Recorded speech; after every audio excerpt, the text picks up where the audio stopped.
If I say there's something in the world which is responsible for almost 50% of the entire oxygen of the world that you breathe, wouldn't you be excited to know more about it?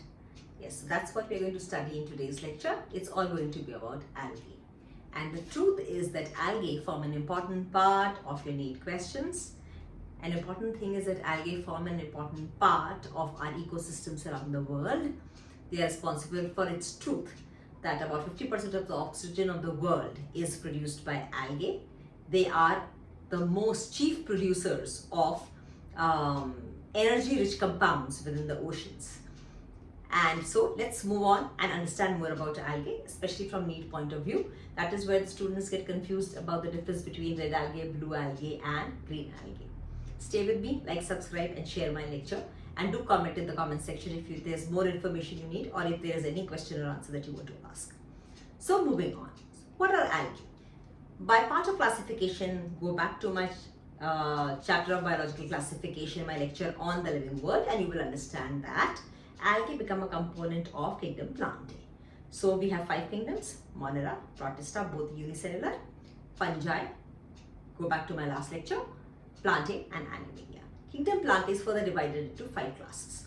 The 5 classes are algae, Bryophyta, Pteridophyta, Gymnosperms and Angiosperms. So algae come in the lowermost rung of kingdom Plantae. Now why have algae been classified into kingdom Plantae?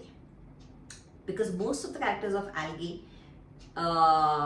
meet with kingdom Plantae, and the most important characteristic is they are all autotrophic in nature. The most important character of algae, which classifies it into kingdom Plantae, is that all algae are autotrophic in nature. They synthesize their own food. So even though brown algae looks brown in color, red algae looks red in color. The reason for that is because the chlorophyll pigments found in them are different. Green algae looks almost green like grass. That is because chlorophyll pigment that is found in green algae is similar to that found in higher plants, which is chlorophyll A and chlorophyll B. In brown algae, there is more quantity of xanthophyll, which is the yellow photosynthetic pigment. The correct word is photosynthetic pigment, and which is why it appears brownish in color. In red algae, there is more amount of phycoerythrin, which is reddish in color, and which is why the red algae appear red in color even though they photosynthesize. A few characteristic features about algae. A few characteristic feature about algae is that algae are all autotrophic. The second important point is they have got a thalloid body or thalloid assembly. What is the meaning of that? Thallus-like structure. Thallus, and this organization is said to be thalloid. The adjective form of this is thalloid. Now what does that mean? It just means that the plant body is not segmented, is not branched, it is not divided into, so it's like a green living tissue which is unbranched, lies flat. That is referred to as a thallus or thallus-like body. Even though there are a lot of algae which are filamented, which are branched, algae have got a wide variety of differentiation in their structure as well. There are algae that grow up to 100 meters in height, which is very surprising for you to know. They are known as kelps. The kelps come under the category of brown algae. Very surprising for you to know. But the algae that are found in lakes, ponds, etc., that make the entire lake green, that you find is actually providing a lot of oxygen to the entire living world. They are a major source of food. For example, a lot of algae, unicellular algae, remember the example, chlorella is a unicellular algae, single-celled algae, is an important source of food even for travelers who travel to space. So they are high protein rich algae which are found in nature.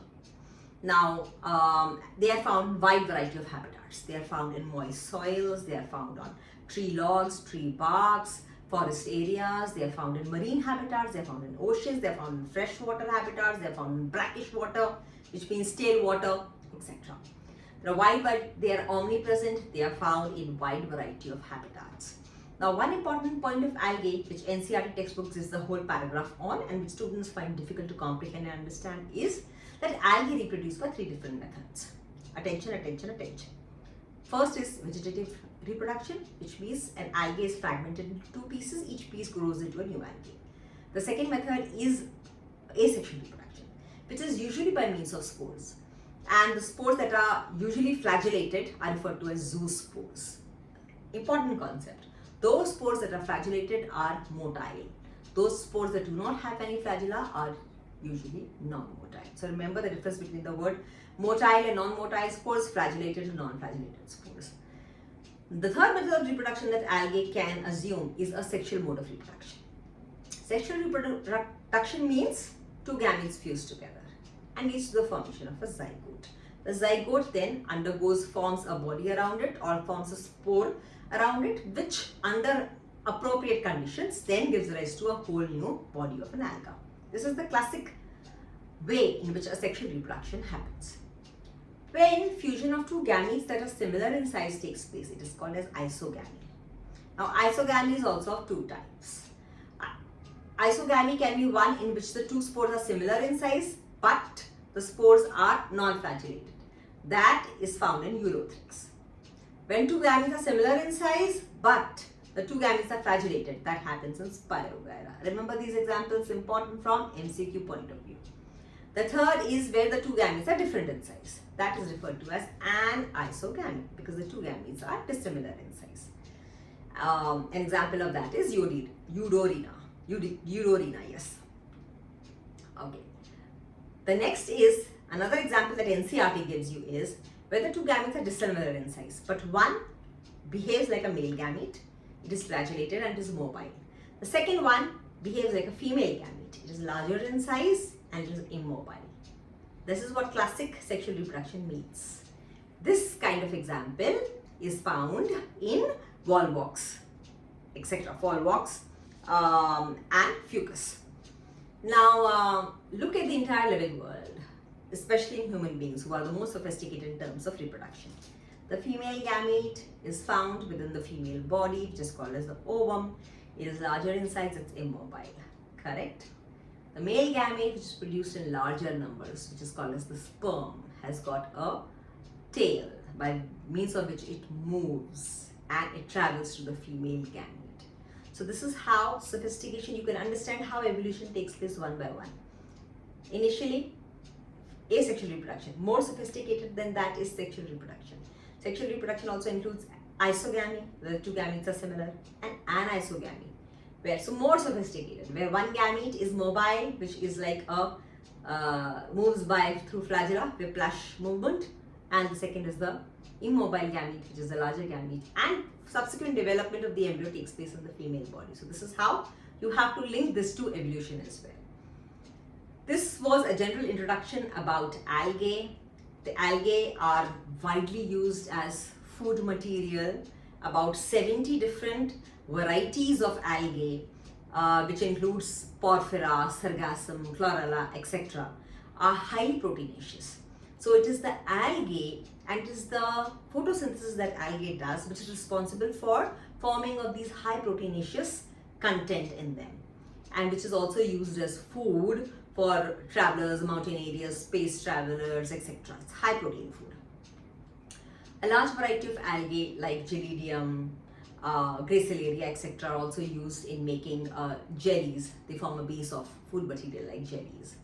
And there's another variety from which you get agar gel, the agar-agar gel, because it's got a large water holding capacity. So when it holds a large amount of water, it can be used at places where hydrocolloids are required. And agar-agar is one important hydrocolloid. Remember that as MCQ question. Now, stay with me here. I'm just explaining to you the three different categories of algae. In the next lecture, I'll rush you through the differentiation between green algae, red algae and brown algae, the different chlorophyll pigments in them, with examples which are very important from each point of view. Like, subscribe and share my lecture as much as you can. Do comment and ask me anything in the comment section.